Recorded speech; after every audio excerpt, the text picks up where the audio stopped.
कि साहब ने कहा कि मेरा दर्शन करता कौन है, मतलब मैं जो आया हूँ मेरा दर्शन असली करता कौन है। क्योंकि दर्शन तो आप करने आते नहीं हैं, शरीर देखते हैं चले जाते हैं। हंसी में उन्होंने एक बात कही कि आपने सांप को देखा है कभी? सांप को देखना उसका दर्शन नहीं होता है, वो सांप जब आपको डस ले और उसका जहर आप में उतर जाए, असली दर्शन वही है। तो साहब का साक्षात्कार अभी हाल में कुछ जगहों पे जो हम लोग गए तो वहां सुनने में आया कि कोई कहता है कि मैंने साहब का साक्षात्कार किया, मैंने उनका दर्शन किया, मुझ में साहब ने अपनी ताकत उतार दी, मुझको साहब ने चापाकल बना दिया, साहब ने कहा तुमको कहीं जाने की जरूरत नहीं। इस तरह की बहुत सारी बातें इधर 2 वर्षों में सबसे ज्यादा सुनने को मिली।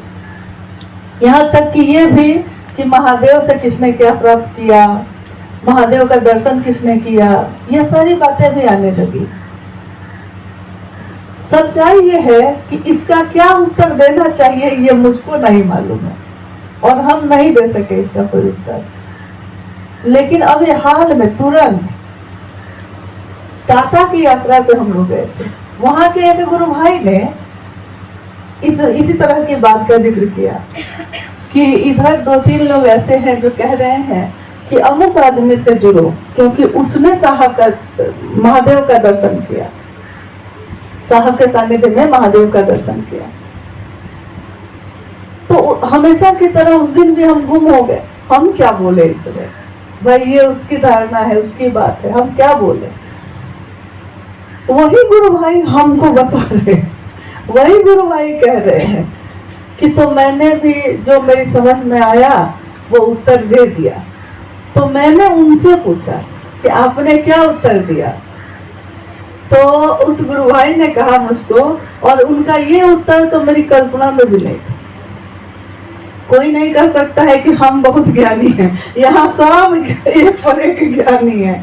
तो उस गुरु भाई ने मुझको कहा कि मैंने कहा कि महादेव का साक्षात्कार तो भस्मासुर ने भी किया था, महादेव की साधना तपस्या तो भस्मासुर ने भी की थी, महादेव से वरदान भी उसने प्राप्त किया था, लेकिन महादेव उसके मन में नहीं उतर सके। इसलिए पैमाना ये नहीं है कि किसने महादेव का दर्शन किया और किसने महादेव से मांगा और उसको कुछ मिला। पैमाना ये है कि किसने वो किया जो साहब श्री ने कहा। में जब वो बोल रहे थे तो हम गुम होके उनका चेहरा ही देखते रह गए। और मैंने उनको कहा कि आपने जो उत्तर दिया है ये उत्तर तो मेरी कल्पना में भी नहीं था, सच्चाई है। क्या उत्तर दे हमेशा सोचते थे इस बात का, लेकिन महादेव ने किसके माध्यम से क्या कहवा दिया। यानी हम लोगों को ये नहीं है सोचना है कि हमने क्या प्राप्त किया,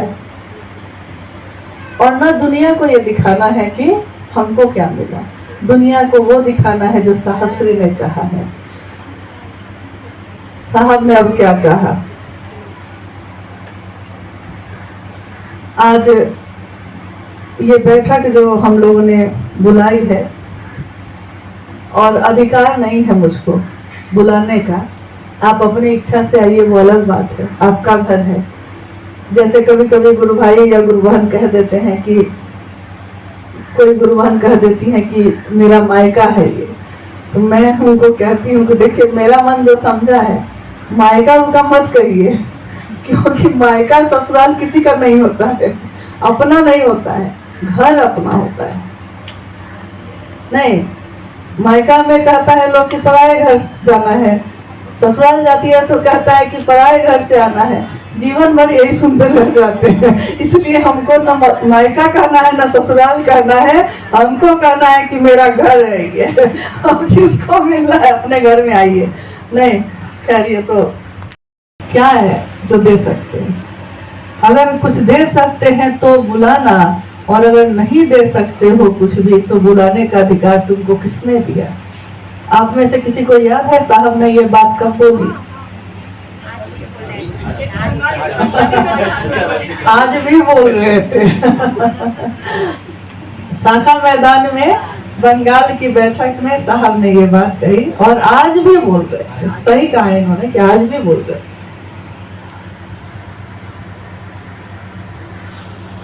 आज भी का मतलब ये होता है कि पहले जो हुआ सो हुआ, हम आज की बात न करेंगे, आज क्या हुआ। तो आज भी देखिए क्या संजोग है कि साहब ने आज भी यही कहा। अब है कि आज की इस बैठक में कोलकाता, हावड़ा, हुगली, नदिया, मेदिनीपुर, दक्षिणी 24 परगना और उत्तरी 24 परगना यानी 7 जिला के लगभग सक्रिय सारे गुरु भाई गुरु बहन हैं यहाँ। और कुछ लोग जो आज बैठक थी लेकिन लगता है उनको सूचना नहीं मिल पाई होगी, और लोगों को तो हमने मना कर दिया था, लेकिन लोहरदगा, लातेहार, पटना और टाटा से कुछ गुरु भाई गुरु बहन हैं।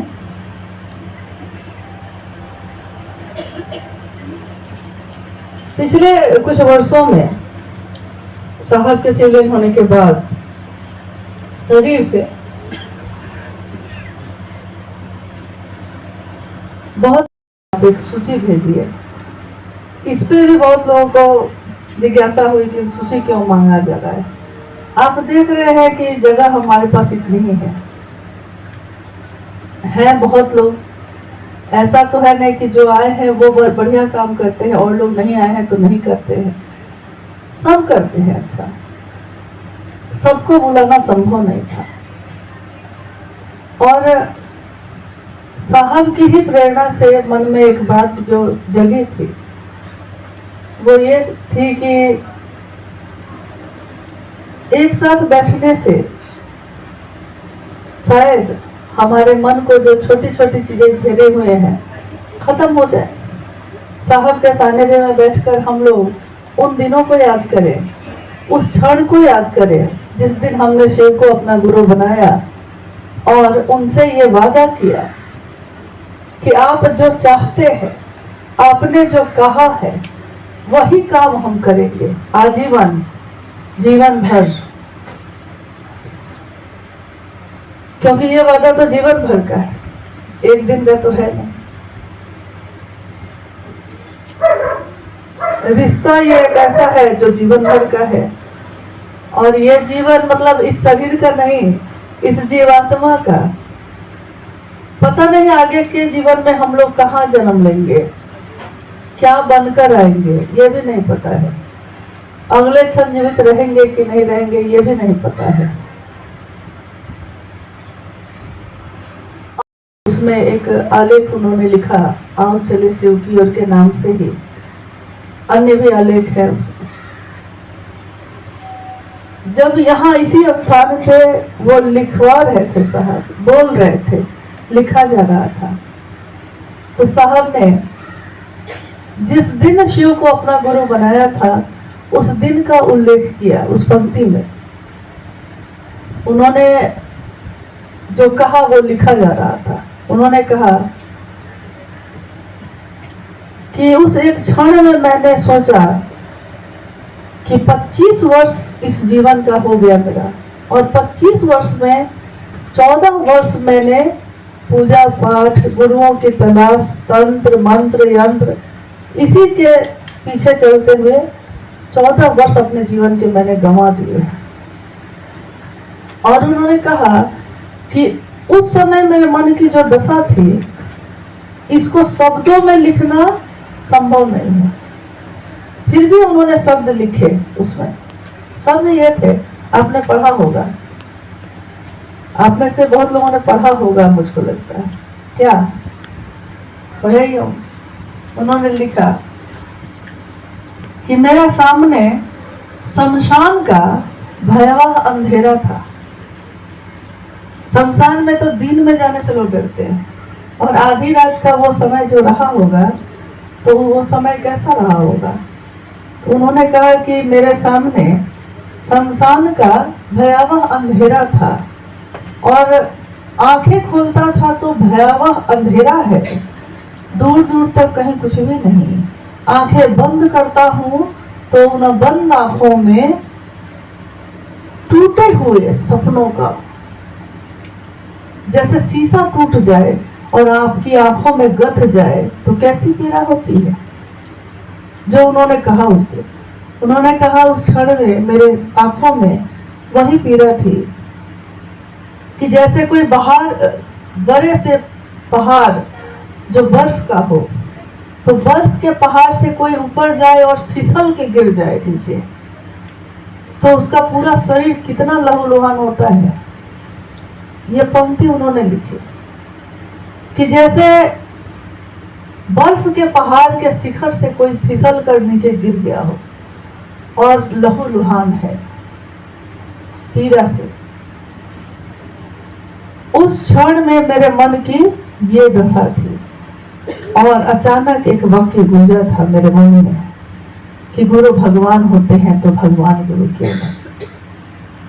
उन्होंने भगवान शिव को अपना गुरु बनाया और चले थे तलाश में चमत्कार की। तो उस क्षण में मन में ये बात भी थी, इच्छा तो यही लेकर गए थे। आने वाले समय में जो कह रहे थे होने लगता था। उनको खुद आश्चर्य था कि इस काम को करने के लिए मैं कोई कर्मकांड का प्रयोग नहीं कर रहा हूँ, कोई तंत्र या मंत्र का प्रयोग नहीं कर रहा हूँ, तब भी जो मैं कह रहा हूँ होने लग रहा है। ये कौन सी ताकत मेरे पीछे काम कर रही है, ये उनके समझ में नहीं आ रहा था। आने वाला समय कुछ और गुजरा। अंतः प्रेरणा यानी अपने मन की प्रेरणा, लेकिन ये प्रेरणा क्यों आई ये भी वो नहीं जानते। क्यों मेरे मन में ये विचार आया कि दूसरों को भी शिव से जोड़ना चाहिए, ये भी वो नहीं जानते। कल हम लोग यहीं पे उसी में एक बात जो हमारे बीच हुई कि प्रेम का क्या लक्षण होता है। शिव के इतने शिष्य आए धरती पे, इतने भक्त आए, शिष्य आए वो भी शिव की तरफ चले। और भक्त का मतलब ही होता है जो पूर्ण समर्पण में हो। भक्ति प्रेम का चरमोत्कर्ष जो होता है उसको भक्ति कहते हैं। तो भक्त का तो यही लक्षण होगा। जिससे भी हम सब यहाँ बैठे हैं ना, जितने भी लोग बैठे हैं, हमको अपने जीवन में जिससे भी प्रेम हुआ होगा, कोई हो सकता है वो, किसी लड़के को किसी लड़की से हो सकता है, किसी को अपने पिता से हो सकता है, किसी को अपने मित्र से हो सकता है। किसी न किसी से तो प्रेम हुआ होगा, कुछ न कुछ तो हुआ होगा। इसका आभास तो हमारे दिल ने किया होगा, किसी के लिए किया होगा। हो सकता है वो आपको मिला हो या ना मिला हो, लेकिन हुआ होगा। तो लौकिक जो प्रेम होता है उसका लक्षण ये होता है कि अगर मुझको आपसे प्रेम है तो हम चाहेंगे कि आप सिर्फ मेरे बनते रहिए।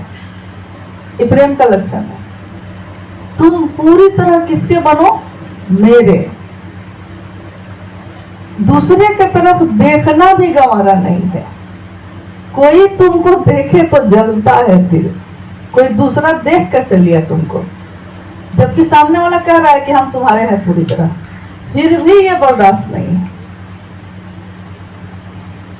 तुम जो हो पूरी तरह मेरे रहो, हम भी तुम्हारी तरह पूरे रहें। मतलब एक दूसरे के प्रति समर्पण, डिवोशन। जरा भी फूल भी हो दरमिया तो फासले हुए, फूल भी दरमिया नहीं होना चाहिए। प्रेम का तो यही लक्षण है, लौकिक प्रेम का। लेकिन जब पारलौकिक प्रेम होता है, जब शिव से प्रेम होता है, तब क्या होता है? आज तक के इतिहास में शिव से सचमुच प्रेम हुआ हो किसी को, इसका लक्षण और किसी में नहीं दिखा, एकमात्र इनमें दिखा। क्योंकि इनका मन जो शिव से लगा, तो प्रेम के जो लक्षण जगत में चलते हैं, इनके लक्षण उससे एकदम अलग। तो महादेव तो इनके गुरु हो ही गए थे, और ये तो शिव के शिष्य हो ही गए थे। शिव ने इनको चुन ही लिया था। शिव ने नमः शिवाय तो इनको दे ही दिया। शिव ने आकाशवाणी तो की ही, दया तो हुई। इज्जत रखने के लिए कहा तो इज्जत भी रख ली, सब कुछ हुआ। चाहते तो वहीं पे इनकी यात्रा रुक जाती। सब कुछ खुद में ले लेते और दुनिया के लोग जब शिवके से कीनाराम बाबा की पूजा कर सकते हैं, उनको कह सकते हैं द्वितीय महेश्वर, तो साहब श्री को क्या कहती है दुनिया? अगर वो बनना चाहते ये तो, अगर वो ये बनना चाहते तो दुनिया साक्षात महादेव मानकर ही इनकी पूजा करती। लेकिन यहाँ भी लक्षण अलग है। यहाँ भी यह लक्षण नहीं रहा कि मुझसे लोग जुड़े, मेरी पूजा करें। उनके मन में यह प्रेरणा हुई कि जिसको मैं प्रेम करता हूँ, दुनिया का हर आदमी उस प्रेम को महसूस करे, अनुभव करे। महादेव की मोहक छवि सबके दिल में अंकित हो। ये संकीर्ण विचार वाले आदमी की बात नहीं हो सकती, ये विराट की बात करने वाले की भी बात नहीं हो सकती, क्योंकि विराट में भी कुछ लोग छूट जाते हैं, लेकिन महादेव की बात करने वाले का ये लक्षण तो है कि कोई टूटे नहीं, कोई छूटे नहीं। हम सबका ये सौभाग्य है कि हमारे जीवन में साहब आए। मां नीलमानंद जी का दर्शन हुआ, उनके पास बैठे हम लोग, उनकी बात सुने। ये हम सबका न जाने कितने जन्मों का ये कर्म फल मिला होगा, कितने जन्म का आशीर्वाद हुआ होगा, कितने जन्म हमने कुछ किया होगा, तब जाके ये सौभाग्य प्राप्त हुआ और हम लोग उनके पास बैठे। गुरु के नाम का झंडा बुलंद करने वाले गुरु भाई गुरु बहनों के साथ बैठने का मौका मिल रहा है। लंबे समय से महादेव का काम चल रहा है। जैसा सपना साहब और दीदी ने देखा, जब उनके कदम पहली बार उस धरती पे पड़े होंगे, तो उस दिन कौन कौन थे? अगर हाथ उठा सकते हैं तो उठाइए। जब साहब और दीदी पहली बार उस धरती पे गए थे, जितेंद्र जी, अमरकांत जी, पूनम जी, देवी जी, जयदेव जी, मतलब उस दिन वाले स्थिति को जो अपनी आंखों से देखे हैं, उसमें से कम ये भी हम लोगों का सौभाग्य है कि कम से कम वो 5 लोग यहाँ मौजूद हैं। उन लोगों से भी आज हम जानना चाहेंगे कि उस समय जब साहब दीदी गए तो उन्होंने आप लोगों से क्या कहा, क्या चाहा। ये